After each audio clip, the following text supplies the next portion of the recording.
doing, Dr. Myers? Very well, thank you.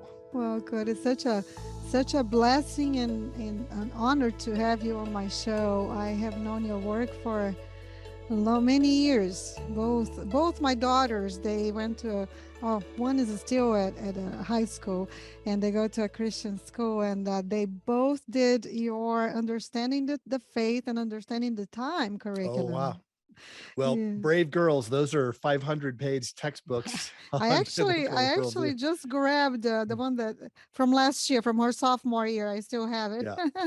Yeah. That's I grabbed it. I told her, I said, "Mom, I'm actually interviewing Dr. Jeff Meyer." She's like, "Mom, my teacher is gonna wanna hear this interview." I was like, "I'll send it to Good. Oh, that's him." fun. Yeah, that's great. This is awesome. Well, just a brief introduction. I will, of course, in the introduction of this podcast, there'll be a little more about Dr. Jeff Myers, but he is the president of Summit Ministries.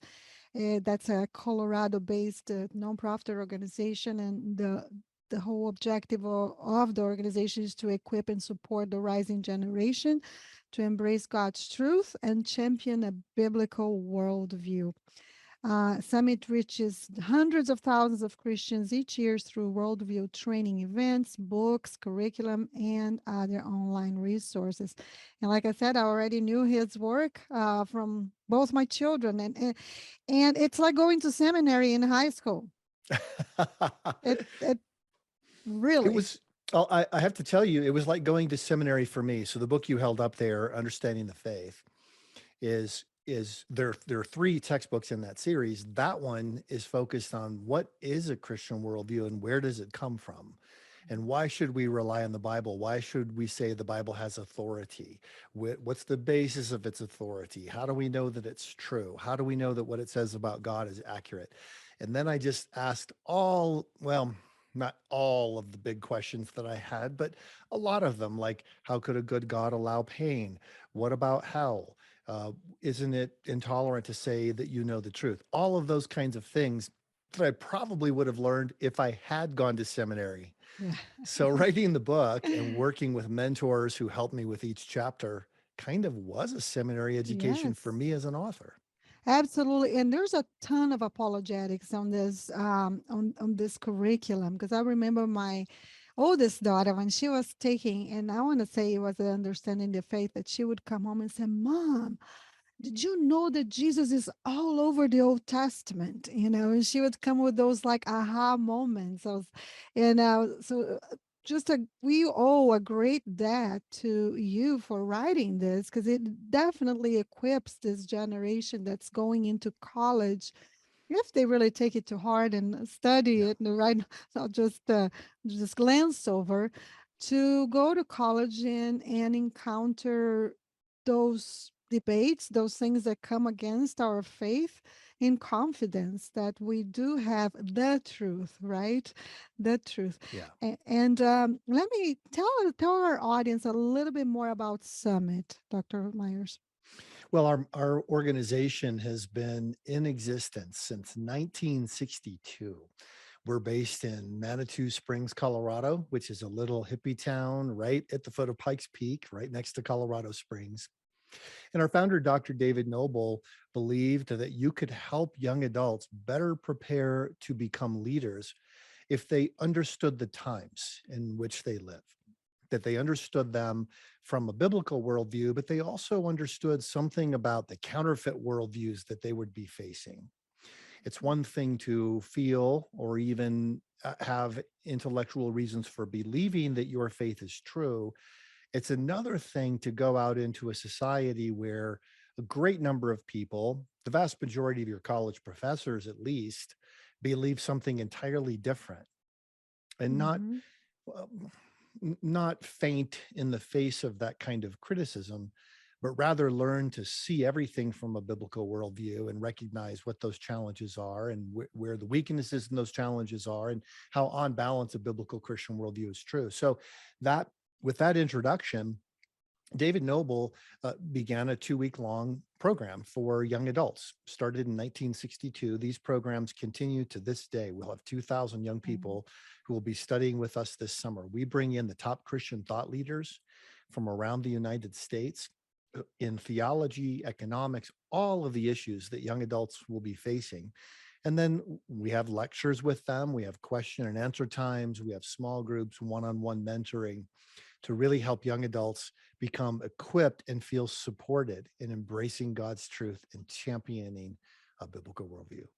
What an amazing ministry and important on this day and time where, we're Christians in general who stand on the truth of God's word are already attacked anyway as adults, but as barely young adults really, because they're barely teenagers when they go to college.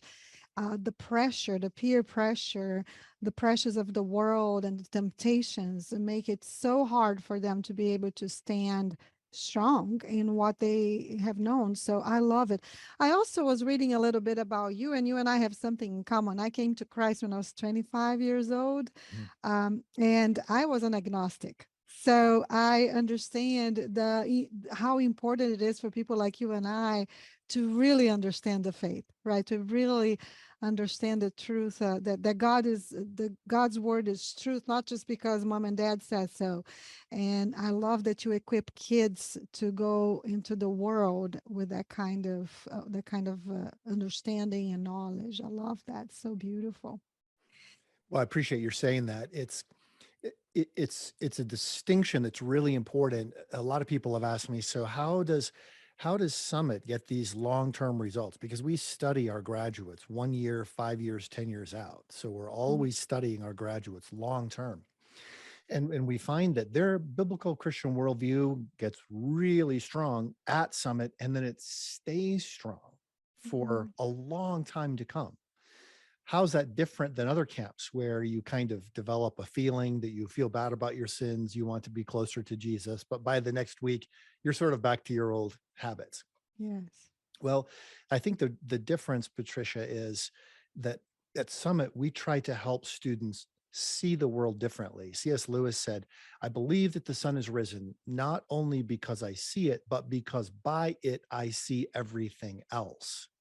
So Wow. Yeah. it's not just learning to feel differently Mm. about your faith, it's learning to use your faith as a basis for seeing everything. And we Yes. specifically at Summit we focus on theology, but we Hmm. also focus on philosophy and Yes. economics and politics and law and all of these different areas where we know young adults will face challenges to their faith, challenges they may not even recognize as challenges unless they have a new way of seeing the world. Absolutely. This is a very important ministry. And I will, of course, put all the information about Summit on the show notes because I'm sure the moms and dads of high schoolers are going to be looking into this as a wonderful program to send their kids to. But today we're actually talking about your brand new book.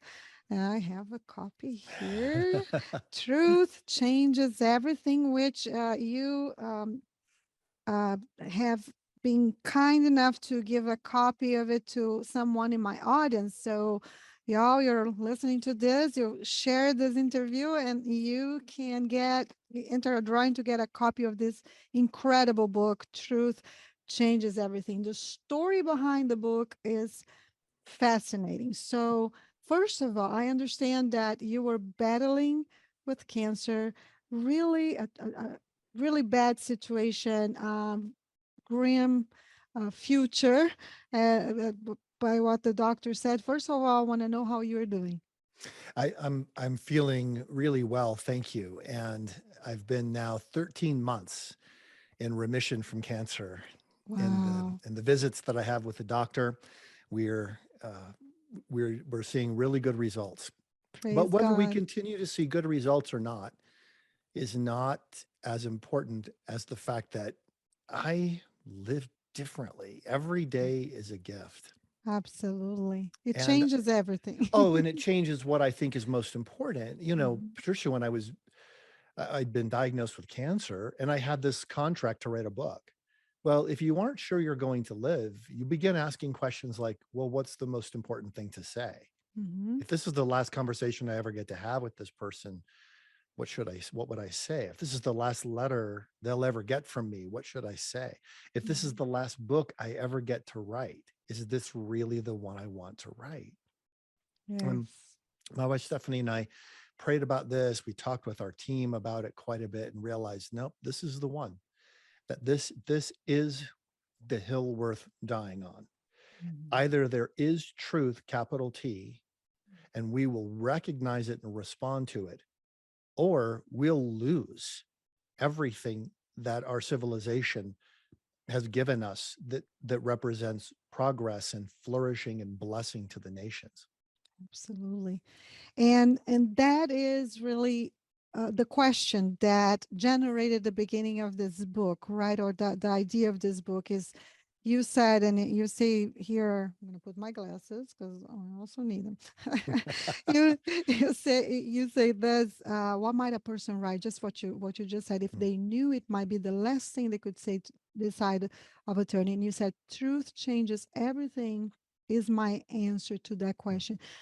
Do you want to unpack for us why this book not only is was your uh, discovery of your journey, of course, as you're facing possibly the end of your life, and you're saying what is important to say? Why is this so relevant today? Well, Patricia, when I was growing up, people believed that there is such a thing as truth. We might not see it the same way. Our perspectives will taint how we see it. We might disagree about how to arrive at truth, but it does exist.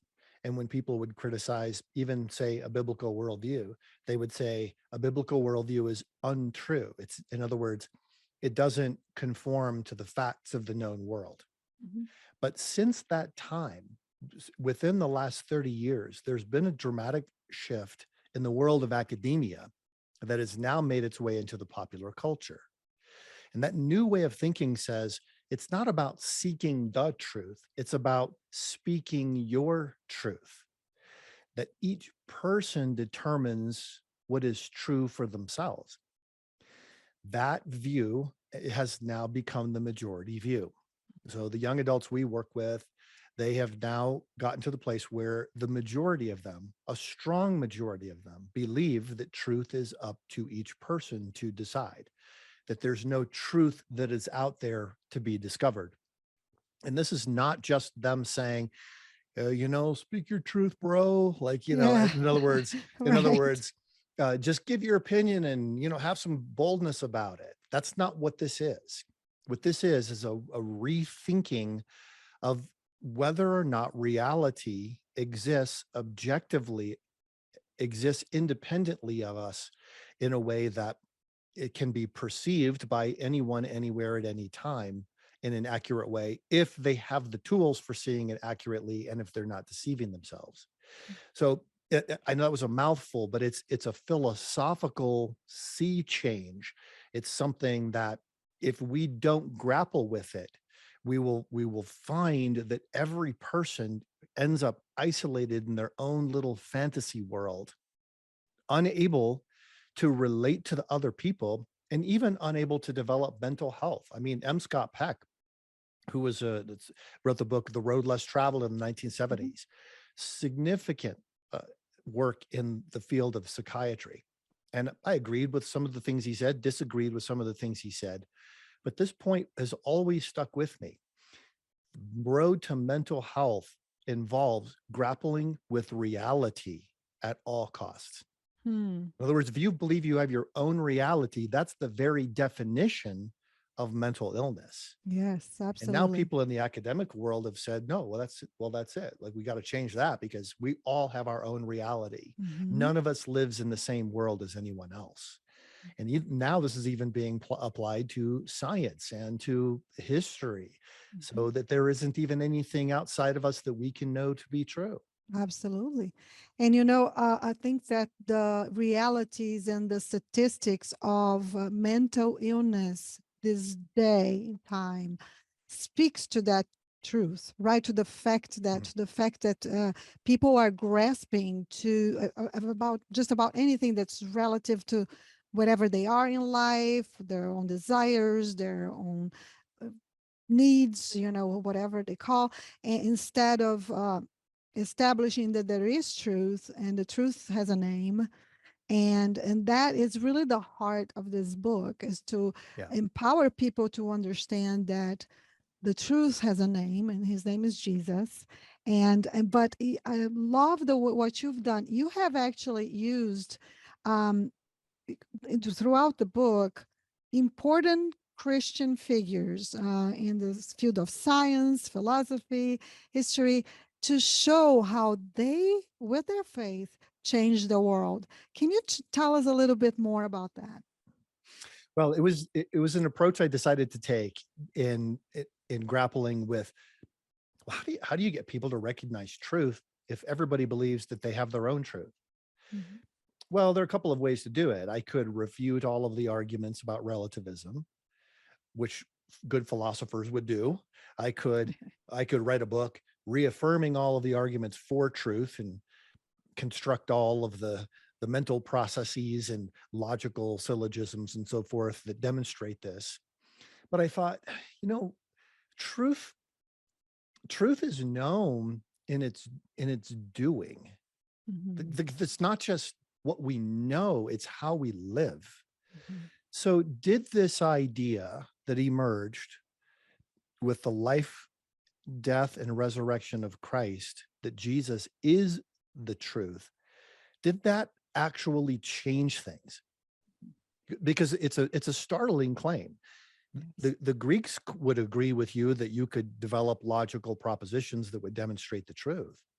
The Enlightenment authors would have agreed with you. You could develop mathematical formulas that model the world as it actually exists. But the claim that Jesus is a truth, the truth exists, and it's not just a set of logical propositions, it's not just mathematical formulae, it is a person. That's radical. Yes. That is totally different. Mhm. So, if you were to live that out, what kind of world would emerge? That was the question. So then I had the privilege to just go back in history and look at some of the areas that you mentioned, and in science and in the arts and in education, even areas like politics, which are Mhm. politics is divisive these days. But Right. even in that area, there were Jesus followers who made the difference. They believed that Jesus is the truth, sought to be the very best scientists, artists, and so forth that they could be. And their work literally changed the course of the world. Now, you must have had some sort of process to select these people, because there are a lot of them. So, like, how did you select these men and women to highlight in the book? Well, one fun thing about writing a book is that you get to write about what you find interesting. Yes. So, I'm just yeah, going to do whatever I want to yeah, do that's because right. it's my Yeah, book. I like this story, so this is going to go in the book. Yeah. And obviously I have people on a team here, and we talk through different things together to see, does this story really resonate? Does this story really demonstrate the point that you're trying to make? Things like that. But I basically selected stories, number one, where the evidence is very clear that this person was a Jesus follower and that they really embraced at a deep level the idea that Jesus is the truth. And then stories that touch our hearts. They aren't just intellectual stories. Like, you could have a scientist who believes that Jesus is the truth and then write out his formulae and show all of the different things that he did, and it could still fail to touch your heart because, well, you might not even understand what he was working on. I Absolutely. mean, and some of these people were the work they were doing, and like Leonard Euler is one of the figures I talked about. This guy's work in mathematics and in logic would baffle 99.9% of people. Hmm. And yet it was so important that when people make new discoveries in mathematics and logic today, they joke that you have to name your discovery after the first person after Leonard Euler who discovered it. Otherwise, everything would be named after Leonard Euler. Wow. But he was brilliant, and also he loved Jesus. He was a very devout man, and he Mhm. saw all of his work as sort of going along with the idea that we learned from Kepler, that you're trying to think God's thoughts after him. The more Yes. you study about the world, the more you're able to reveal aspects of God's hidden nature, and that brings glory to him. Well, it also brings transformation to the world. So I try to Mm. find those stories where there was a human touch, and hopefully we'll have a chance to talk about some of them as we go through the show.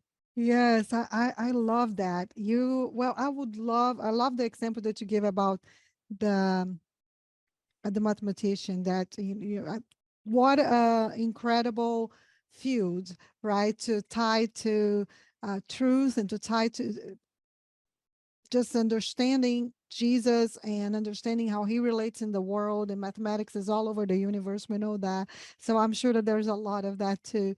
But you share in your book 14 ways to practice speaking up in a way that builds trust when you are trying to share your faith. Can you share like one or two of those ways that you can? I'd be happy to. Yes. So after in the book, after we go through all of the stories and I cover lots of areas. I mentioned art, science, but we also cover justice. We Mhm, also cover medicine and charity. We also cover even the nature of work, the way we think about work these days, the mhm, positive ways that we think about work, and the way it contributes to our lives, and the way we want to work to make a difference. All of that is the legacy of Jesus followers. But then mhm, I started asking the question, well, all right, so great. So you've got all of these amazing artists and musicians and scientists and legal theorists who did all of these incredible things because they believe that Jesus is the truth. But what does that look like for me today? right. Now, in my town, we're in Manitou Springs, Colorado. That's where we're headquartered. It's a little hippie town. You will find a great diversity of opinion on all kinds of issues here. I am sure. This is you, Colorado, yes, I know a little. I've never been there, but I know a little bit about that, about well, Colorado. people here are friendly, but Mhm. they have a divergent, hmm, lots of divergent views Yes, on politics, on the nature of the universe. right. New age spirituality is a big Absolutely. part of what's happening in this community. So if you're interacting with people, you're actually involved in the dialogue about the ideas, about the nature of reality without even knowing it. Hmm. So in this community, we learned a long time ago, you want to be a good neighbor, you want to love people, be friendly, be kind, help, be a good neighbor. But then when it comes to talking about ideas, take a posture of curiosity. And Hmm. that's one of the things I recommend. If you come into a situation and you make statements, which I think a lot of us are prone to do, certainly Yes. that's the way it is on the internet, right? Yeah, absolutely. Soapboxes everywhere. Oh yeah, we all want to see it. We all get on there, we give our view, and then people like commentators who seem like they've got it locked down. Like they're Hmm. so sure that if you disagree with them, you should be ashamed of yourself. Absolutely. Well, we know that doesn't really work in personal conversations. No. I'm not sure it really has any kind of real impact on the internet. It just seems to get a lot of attention. But Right. if you're that sort of person in an individual conversation, people will think you're a jerk. They won't want to talk to you. Hmm. If you really want to reach people, you have to sort of cross the divide. If our Right. let's say there's a nation that we're at war with, we don't just s- we don't just write long letters to them about what they need to do and try to give all of the facts. We send somebody there. We send diplomat. Hmm. And Paul to the Corinthians said that we are ambassadors for Christ, that he makes his message known through us. Hmm. Now, that's cool. Hmm. Great to think that you're an ambassador for Christ. But if that doesn't scare you, you're not thinking about it very clearly, Absolutely. I agree. because God has taken his message of the redemption of the universe and put it into our hands to communicate. Yes. We always have to be asking the question, am I being a good ambassador for Christ in this conversation? Mm. Or am I just letting my ego take control of the conversation? Wow. So if that's true in all these different situations that we have in our lives, when we're interacting with people personally, then we've got to learn sort of a new way, a new way to dialogue. And we teach that through questions primarily. Mm. So if I'm in a conversation, what a person says, I might ask, "Hey, tell me what you mean by that. How are you defining that term?" The other day, somebody said to me, "Hey, I appreciate your message because you're speaking your truth." And I said, Yeah, "Okay, what do you mean by truth? Let's talk about that first. Can we come to a mutual understanding of what the term truth means?" right. We ask questions like, "How did you arrive at that conclusion?" When somebody says, I kind of would like to believe in God, but I've had some really rough times and God should have rescued me from those and he didn't. So I'm not really sure he's as powerful as you say he is. Mm-hmm. Oh, tell me about those experiences. Sounds like you really went through some tough things. Would you be willing to share those with me? Mm. Those kinds of questions open up rather than close down the conversation. They also show that you're the sort of person not who just wants to butt heads, get to the mic drop moment, boom, I owned you kind of Yes. thing. But no, we're not like this. We're two people walking side by side seeking an unknown truth. Hmm. I think that one of the things that happen, Dr. Myers, is that Christians are afraid of getting out of that box of the truth.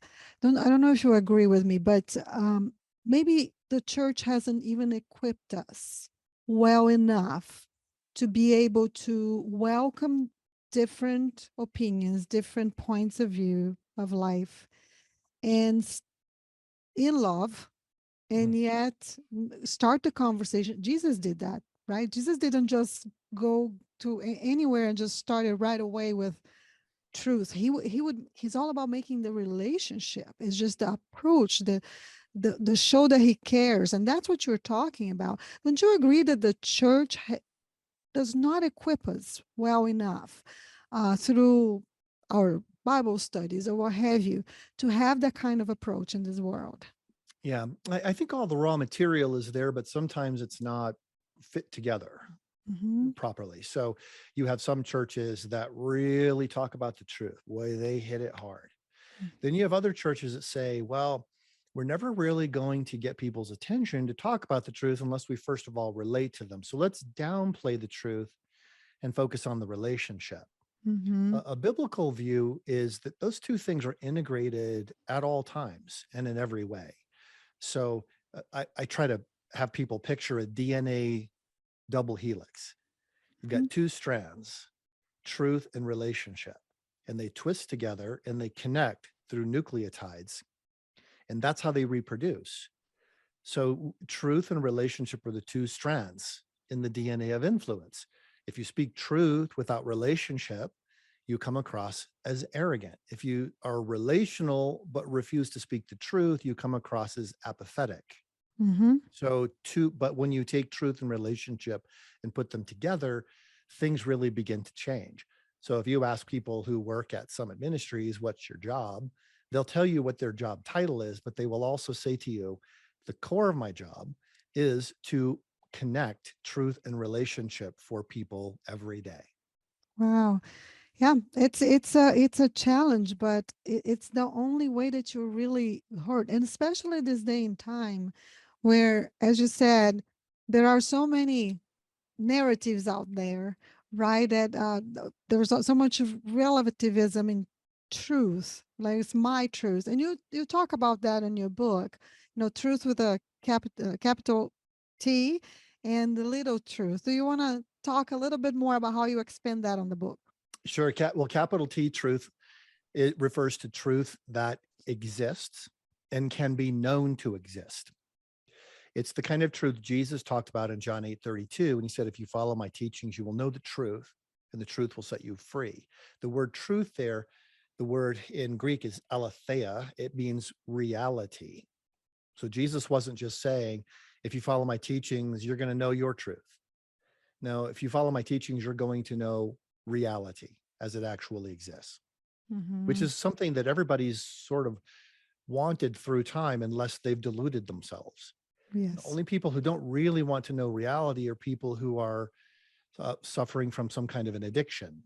Mm-hmm. or a dysphoria of some sort. Yeah.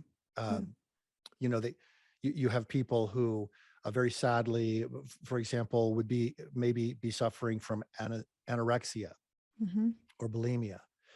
And when that person looks in the mirror, what they see is not what's actually there. Yes. So they might look in the mirror and they could actually be very frail, but they still look at themselves as having too much body mass. Mm-hmm. A a compassionate response to that person would not be, yeah, when I look at you, I see too much body mass. If that's what you think, if that's what's true for you, go for it. No, a compassionate response would be to help walk alongside the person to align their perceptions with what is actually so. That's the idea of capital T truth. Right. Small t truth or truths says that no big truth exists, or at least it can't be discovered or known by us. But what we have are our small truths. Our experiences construct us. People talk about social construction. It's actually an academic term that people use, but we know that our experiences change us. There's no question about that. But some people believe that our experiences are all we have, that is what constructs reality. So there's a fundamental battle between these two perspectives of truth. Mm. Everything that we think of as good in the world came about from people who believed in capital T truth. But now that perspective has been abandoned, and people have just said, well, we all have our own truth.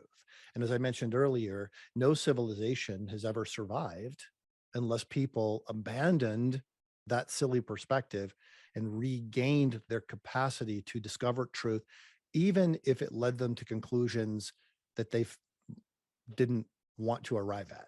Right. And we have seen, right, throughout the several decades, and now talking about the United States, right? And even I'm from Brazil originally, so I'm talking about our Western Hemisphere. You have seen with the last several decades just a change in paradigm with when it comes to truth, right? We had, especially here in America, a very strong Christian, Judeo-Christian beliefs that were very strong until several 10, 2, 3, 4 decades Mhm. ago. And now we're seeing, I just was reading here a recent poll by Summit Ministries and McLaughlin and Associates show that America has passed a tipping point with 55% of young American voters aged 18 to 29 now saying that there is no absolute truth. Rather, it is up to each individual to divine their own truth. And then it says that about a number of American overall are embracing moral relativism. 40% of American voters express an opinion on the issue, believe each person determines their own version of truth. So we know that there has been a decline. And I know that if we were to hold this 4 decades ago, the scenario was much different, I am sure. So my question to you on that regard, I know that in this book, you say that you refuse to believe that there's not a point, that this is not the point of no return for our country, for the Western world. Can tell us a little bit about that? Well, a lot of people, the danger in talking about something that's so serious, something that could bring about the end of civilization, is that people would say, well, we're already, that ship has already sailed. It's too far gone. There is Yeah. no way we can ever get the truth back. So I decided to look back in history, and this is a huge part of the book, Truth Changes Everything, and ask the question, have we ever been here before? Have we, has civilization ever been in a place where it didn't look like we could recover, but we did? And Mm-hmm. the answer is, it's actually happened a lot of times. One Right. of the key examples I give in the book is of the bubonic plague, the Black Death, which first struck in Europe Yeah. in 1349. A third to half of the people in European cities where we have records died in the most excruciating way imaginable. Well, nothing we've experienced comes close to that. No one who's watching or listening to this broadcast has experienced that level of devastation. Right. Nothing, it's horrible that gas prices are so high. It's horrible that grocery prices are high.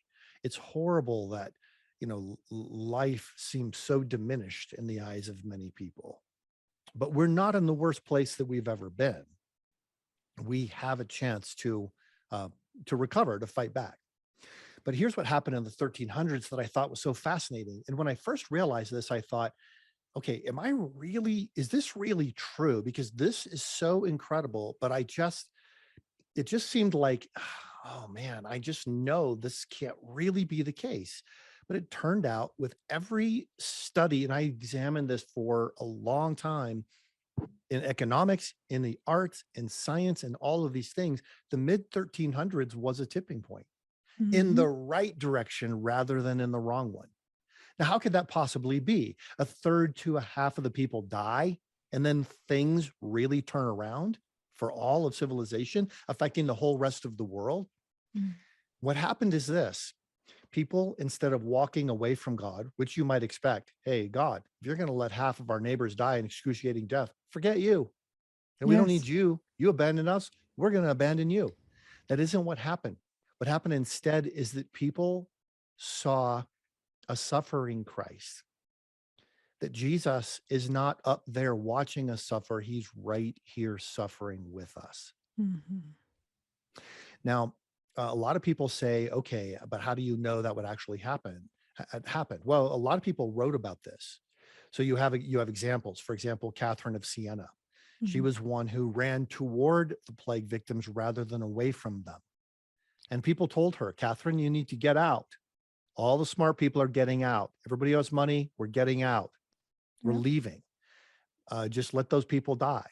And she said, no, I'm going to be here with them. Well, why? Well, because I want to be with Jesus. What on earth do you mean? You can be with Jesus anywhere. No, Jesus sits with the suffering. I want to be with Jesus. Mhm. I sit with the suffering. And she did. And doctors became so ashamed by her example as a young woman that they turned around, came back, began to treat the plague victims. And out of that emerged, well, essentially the system of healthcare that we have today. Today. Mhm. Well, that was just one example. Changes in economics. You can see the changes in property ownership, the changes in the belief that the king did not own everything, but everybody has rights. Changes in art. If you go into museums, like you go to Florence, you go to the Academia, you can look at a painting from the 1200s and a painting from the 1300s or 1400s, and you will notice a big Big difference. difference. Absolutely. Well, what's the difference? The painting from the 1300s and the 1400s, there's more of a realism to it. Mm. Even the pictures of Jesus on the cross, or Jesus after having been taken down from the cross, it it's it sends chills through you because it's so real. Real. Mhm. And you realize that people no longer were just having Jesus, kind of up here in the heavens with a gold thing around his head and all the angels, but that Jesus was with them. Mhm. He was here with us. He's suffering with us. And that idea of the suffering savior led people to realize Jesus is here. Like, he's not Yes. just out there. That Yes. old song about, God is watching us from a distance. Mm-mm. Nope, he's right here Yeah. with us, right here He with us. is. And that changed everything for the people, starting in the 1300s, going on through the Renaissance, the Reformation, even up until the present day. Yes. What a beautiful analogy of history. I loved it. It's incredible. It really is, and it also shows us that, and this is the invitation really that Dr. Myers gives the reader, is this is it's our responsibility as believers. It's within your area of work, within the calling that God has for you, the purpose it has for your personal life, Mhm. that you have to shine the truth and know how to convey the truth in love, and to speaking up in a way that builds trust, as it says in the book, and that we will invite people to know more and to change the world around you, just as he said. There are people throughout history that did that. They changed society in horrible times. And I agree with you, I refuse. I have friends who are always just studying prophecy and Jesus is coming back. Just we know he's coming back, but until he does, there's a lot of work to do. And I am with you. I do not agree that it's a place of no return. We have been there throughout history. Anybody that loves history and studies, we know we are not in the worst situation that this world has ever been.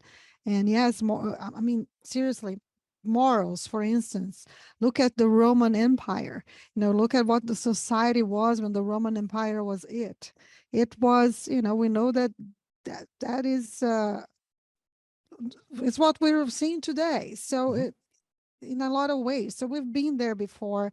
Yes, there is hope because there's Jesus.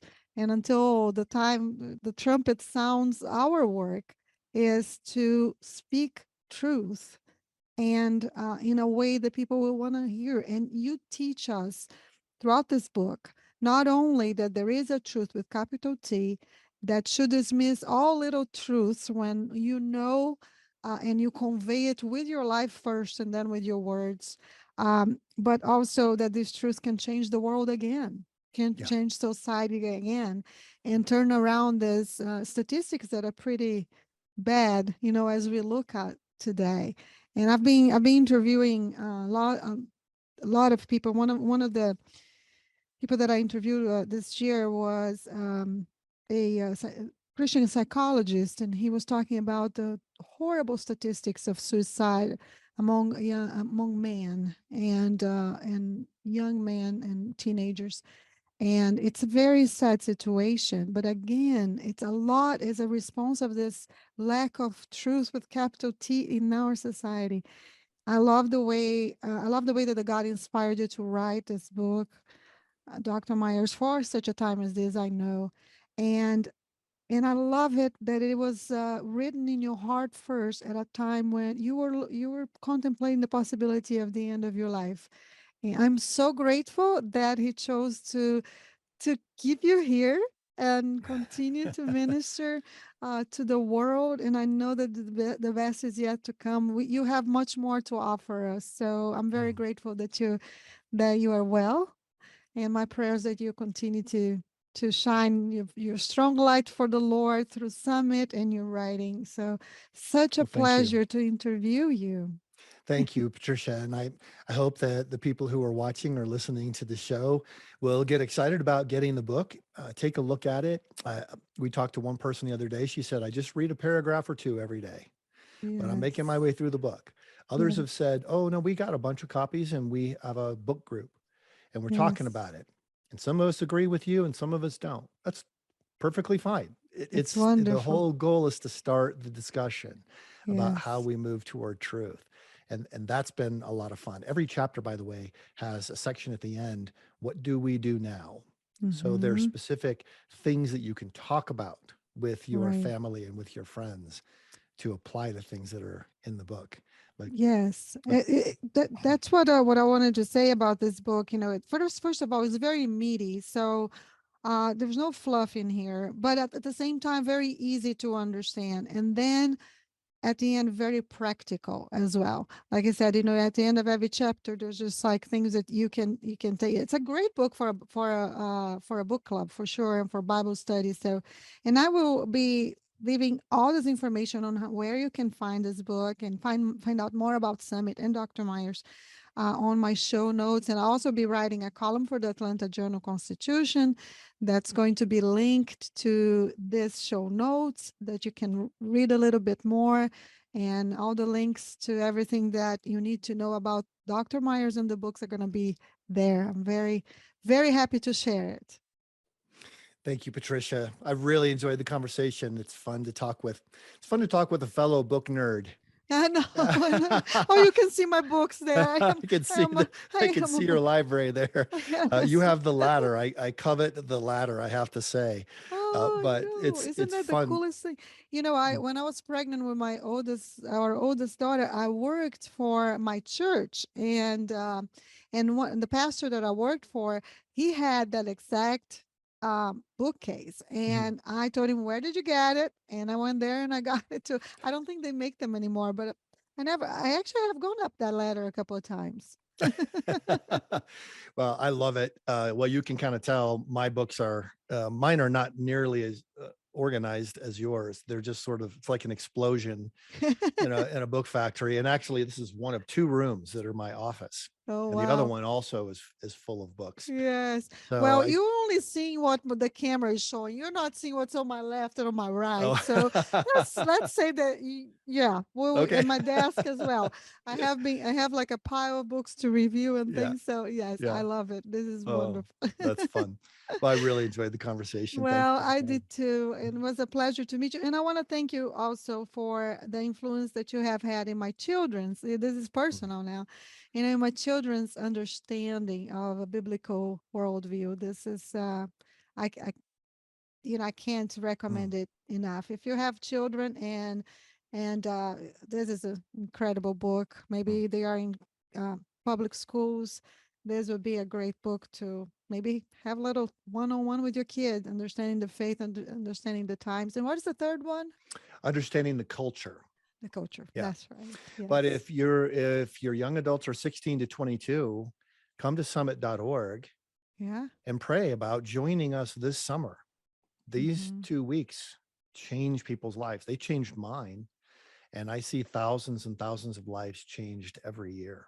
Well, So just so you are a product of the summit. Mhm. Oh, I did not realize that. That's incredible. I attended the program as a high school graduate who was a Ah, skeptic, who yep. thought that I would graduate from church when I graduated from high school. And God Wow. used this 2 week program to start to completely change the trajectory of my life and bring me to the Lord. Wow. I know this story. We will probably talk all day because I think we have a lot of things in common. I also came to the Lord and I was so blessed to have a very, very right pastor who loved philosophy, by the way. And Mm, so he had the answers, the things that I needed, about the truth, when I had yeah. so many relative truths. And so I'm very grateful for that. So this is great. Well, I'd love to talk more with you. I know you're super busy, and it's been a blessing. I know my audience is gonna love this interview, so I appreciate you. Yeah. Thanks so much. And thank you for being a champion for truth. Of That course, really you means a too. lot. Okay. God bless you.